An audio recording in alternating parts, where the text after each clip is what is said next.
Sa bakanteng lote sa likod ng lumang basketball court ng Sitio Malinis, may isang maliit na punso na matagal nang hindi ginagalaw ng kahit sino.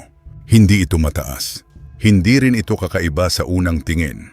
Mukha lamang itong tambak ng lupa na tinubuan ng damo, nasa tabi ng sirang pader at madalas natatabunan ng tuyong dahon kapag mahangin. Ngunit para sa mga matatanda sa lugar, hindi lahat ng punso ay simpleng lupa lamang. May mga punso raw na tahanan ng mga nilalang na hindi nakikita ng mata, ngunit marunong makaramdam kapag sila ay nainsulto, natapakan o ginambala. Si Jonas ay 17 taong gulang, mapagbiro, matapang sa harap ng barkada, at sanay tumambay sa bakanteng lote kasama sina Ramil at Kian matapos ang klase. Noong araw na iyon, wala silang ibang iniisip kundi tawanan, biruan at patunayan sa isa't isa na hindi sila takot sa kwento ng matatanda. Kaya nang mapunta ang usapan sa maliit na punso sa gilid ng lote, tinawanan lamang nila ang babala na huwag itong lapitan. Para sa kanila, lupa lang yon. Tambak lang yon. Walang multo, walang nilalang, at walang matandang espiritong magagalit dahil lang sa isang sipa. Hanggang sa si Jonas mismo ang lumapit sa punso, ngumisi sa barkada at sinipa ang gilid nito ng malakas. Gumuho ang kaunting lupa, umalikabok ang tuyong damo, at sa loob ng ilang segundo, natahimik ang paligid na para bang biglang may nakarinig sa kanila mula sa ilalim. Noong gabing iyon, nagsimula ang lagnat ni Jonas. Hindi simpleng init ng katawan, parang may apoy sa loob ng buto niya, habang ang balat niya ay nanlalamig na parang nakahiga sa basang lupa. At pagsapit ng hating gabi, habang pawis na pawis siyang nakahiga sa kama, may narinig siyang mahinang bulong mula sa ilalim ng higaan. Matanda. Pause! At sobrang lapit sa sahig. Doon niya unang naintindihan na hindi niya sinipa ang lupa. Sinipa niya ang tahanan ng nuno sa punso. Si Jonas ay 17 taong gulang, estudyante sa senior high, kilalang palabiro sa klase, at madalas magpanggap na matapang kapag kasama ang barkada. Hindi siya masamang bata, ngunit may ugali siyang tumawa muna bago maniwala, lalo na kapag ang pinag-uusapan ay mga kwento ng matatanda tungkol sa mga nilalang na hindi nakikita. Para sa kanya, ang mga ganoong kwento ay panakot lamang sa mga bata. Kaya tuwing may nagsasabing magtabi-tabi po sa madamong lugar o huwag gagalawin ang punso sa bakanteng lote, ngumingiti lamang siya at iniisip na sobrang seryoso ng mga tao sa simpleng lupa.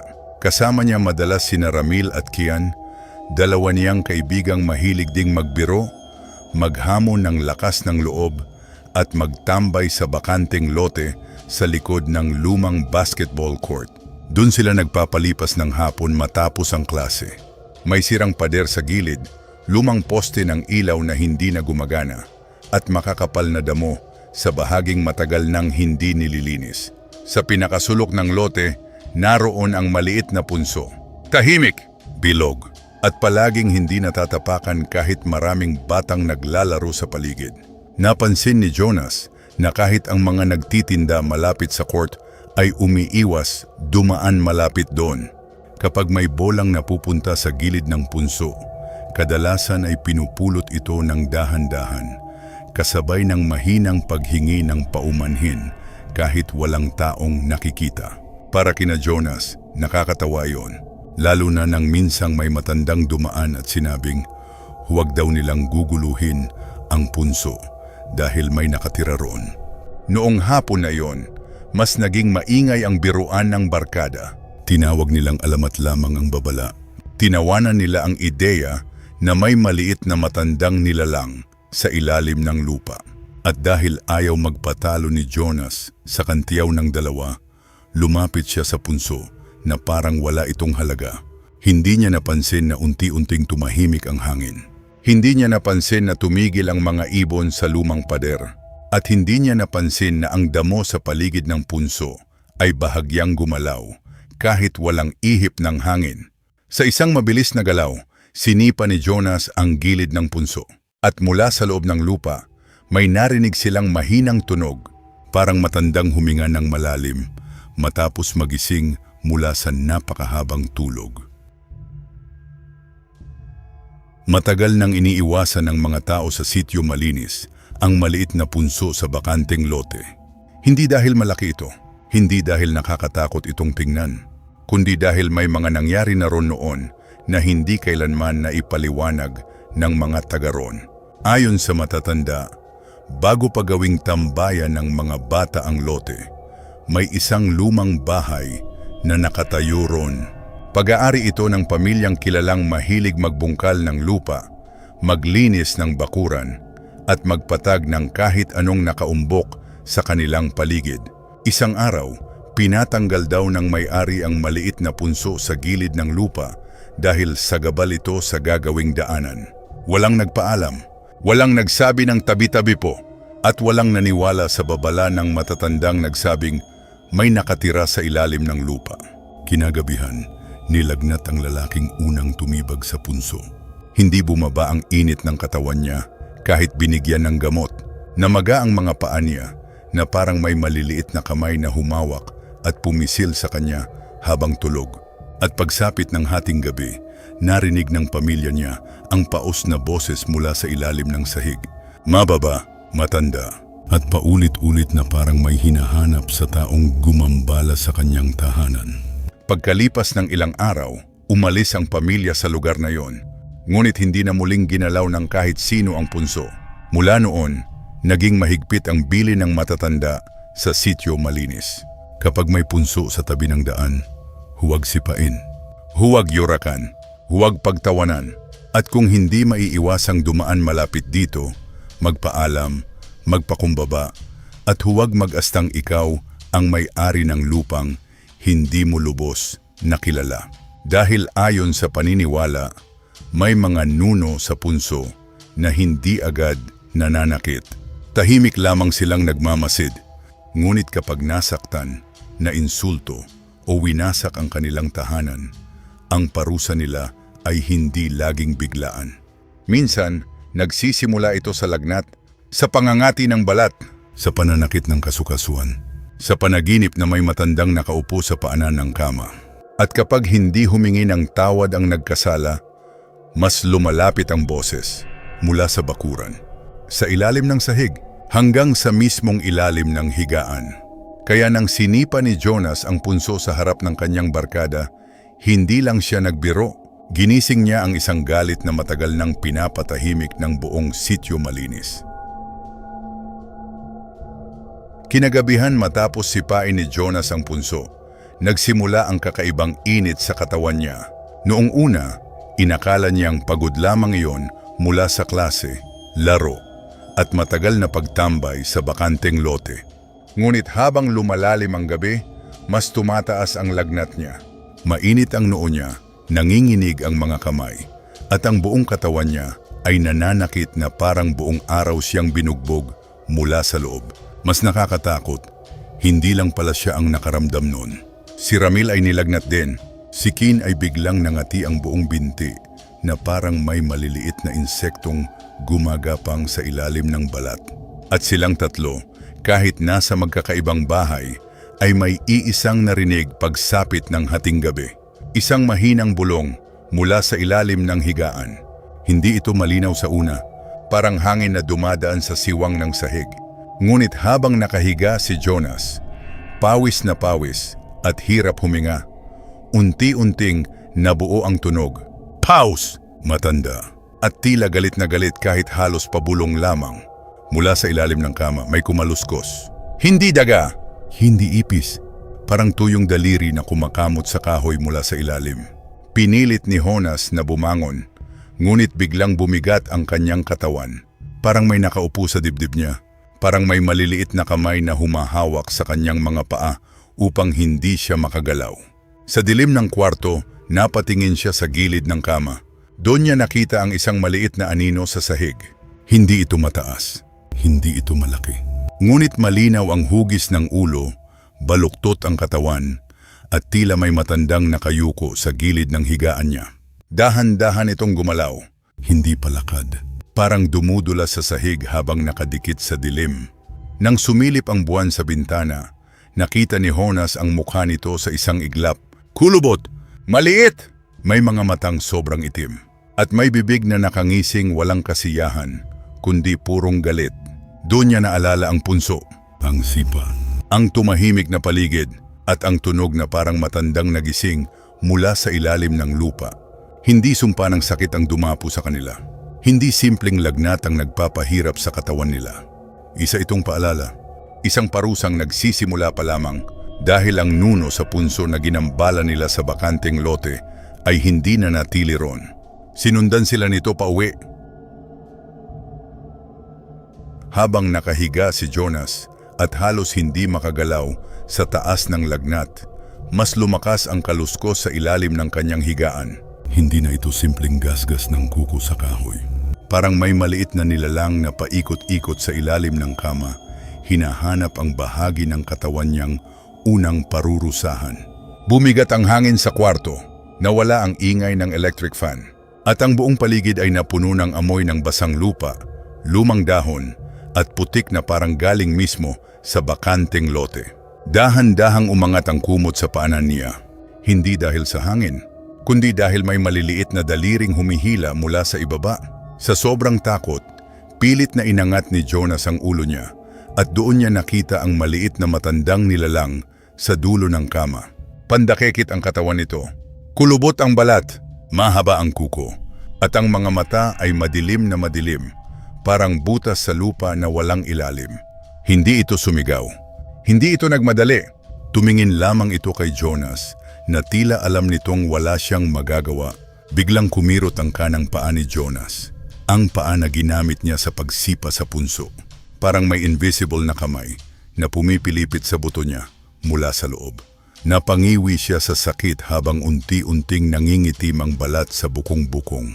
Sa kabilang bahay, ganon din ang nangyayari kina Ramil at Keen.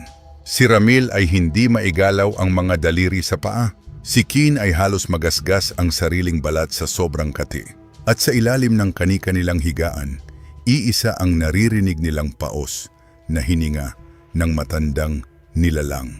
Nang makita ng ina ni Jonas ang kalagayan niya, doon na nila naalala ang sinabi ng matatanda tungkol sa punso.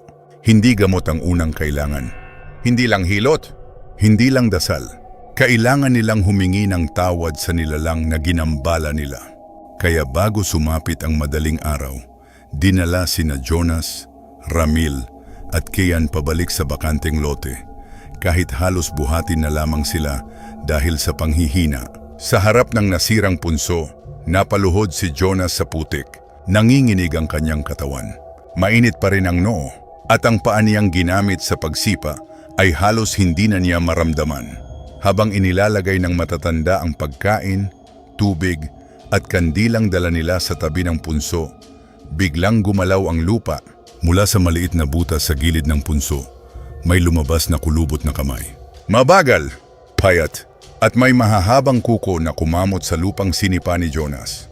Doon tuluyang nawala ang tapang ng tatlo dahil ang akala nilang birong ginawa sa lupa, may nakarinig pala, may nasaktan. At ngayon, nasa harap nila mismo ang galit na hindi na nila kayang pagtawanan. Habang nakaluhod sina Jonas, Ramil at Kian sa harap ng nasirang punso, walang kahit isa sa kanila ang makatingin ng diretso sa maliit na kamay na lumabas mula sa lupa. Hindi ito ilusyon, hindi ito anino, at hindi ito kwento ng matatanda na pwedeng pagtawanan kinabukasan. Totoong may nilalang sa ilalim ng punso.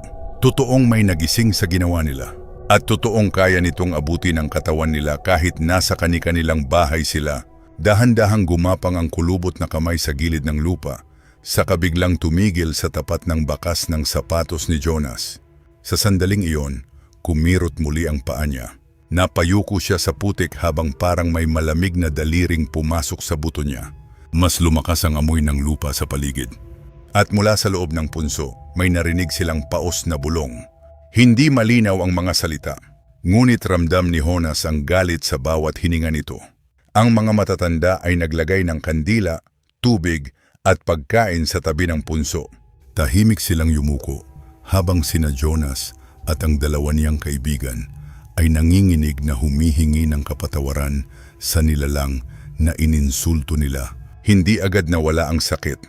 Hindi agad bumaba ang lagnat. Ngunit matapos ang mahabang sandali, unti-unting humupa ang paggalaw ng lupa. Ang kamay na lumabas mula sa butas ay dahan-dahang umatras pabalik sa dilim.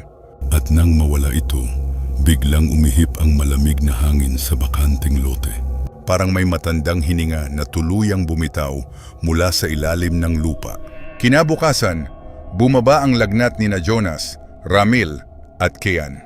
Ngunit may naiwan sa kanila na hindi kayang tanggalin ng gamot. Sa paa ni Jonas, nanatili ang maitim na marka sa bukong-bukong, hugis maliliit na daliring mahigpit na kumapit sa kanya. Sa binti ni Kian, may guhit-guhit na gasgas na parang kuko.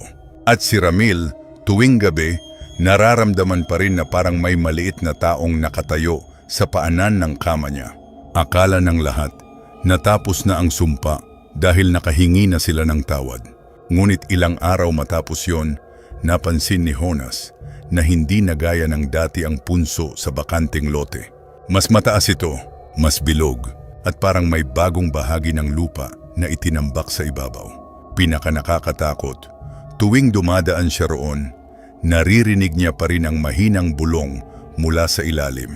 Hindi na galit, hindi na sumisigaw, parang may matandang boses na natutong kilalanin ang pangalan niya. At kahit ilang beses siyang umiwas ng tingin, ramdam ni Jonas na mula sa loob ng punso, may maliit na nilalang na naghihintay kung muli siyang magkakamali.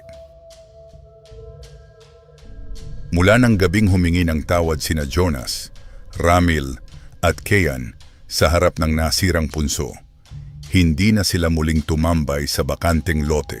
Hindi na rin nila pinagtawanan ang mga matatandang nagbibiling magpaalam sa lupa, sa puno at sa mga lugar na mukhang walang tao. Dahil alam na nila ngayon na may mga nilalang na hindi kailangang makita upang maging totoo. May mga tahanang hindi gawa sa kahoy o semento. May mga pinto na nakatago sa ilalim ng lupa. At may mga galit na kayang sumunod pa uwi, gumapang sa ilalim ng sahig, at bumulong sa ilalim ng higaan. Sa sitio malinis, mas naging maingat ang mga tao sa pagdaan sa bakanting lote. Kapag may batang naglalaro malapit sa punso, agad silang pinapaalis. Kapag may bolang gumulong sa tabi nito, walang kumukuha ng basta-basta. At kapag may kailangang dumaan sa damuhan, palaging may kasamang mahinang paalam kahit walang nakikitang nakikinig. Ngunit si Jonas ang higit na nagbago. Dati, palagi siyang nauuna sa biro. Palaging malakas ang loob. Palaging handang patunayan na hindi siya takot sa kwento ng matatanda. Ngayon, siya na ang unang tumitigil kapag may punso sa daan. Siya na ang unang umiiwas. Siya na ang unang yumuyuko at humihingi ng paumanhin. Dahil tuwing nakikita niya ang maitim na marka sa kanyang bukong-bukong, naaalala niya ang maliit na kamay na lumabas mula sa lupa. At tuwing gabi, kapag sobrang tahimik ang kwarto, nararamdaman pa rin niya ang lamig sa ilalim ng kanyang kama. Minsan, may mahinang kaluskos sa sahig. Minsan, may amoy ng basang lupa kahit sarado ang bintana. At minsan, kapag halos makatulog na siya, may paos na bulong mula sa ilalim ng higaan. Sobrang hina, ngunit malinaw na malinaw sa kanyang pandinig. Hindi na ito galit tulad ng dati. Mas nakakatakot yon. Dahil parang hindi na siya pinaparusahan. Parang binabantayan na siya. Hanggang nga ngayon, nakatayo pa rin ang punso sa bakanting lote sa likod ng lumang basketball court. Mas mataas na ito kaysa dati. Mas bilog. At kahit tag-init, palaging basa ang lupa sa paligid nito. Sinasabi ng matatanda na kapag may nuno nang nakilala ang pangalan mo, hindi ka na nito basta nakakalimutan. Kaya kapag napadaan ka sa isang maliit na punso, huwag kang tatawa. Huwag mong sipain. Huwag mong subukang patunayan na wala itong laman. Dahil baka sa gabing iyon, habang nakahiga ka sa sarili mong kama, may marinig kang matandang hininga mula sa ilalim. At bago ka pa makagalaw, maramdaman mo na lang ang maliliit na daliring kumakapit sa paa mo, tahimik na nagpapaalala na may mga tahanang hindi dapat ginagalaw.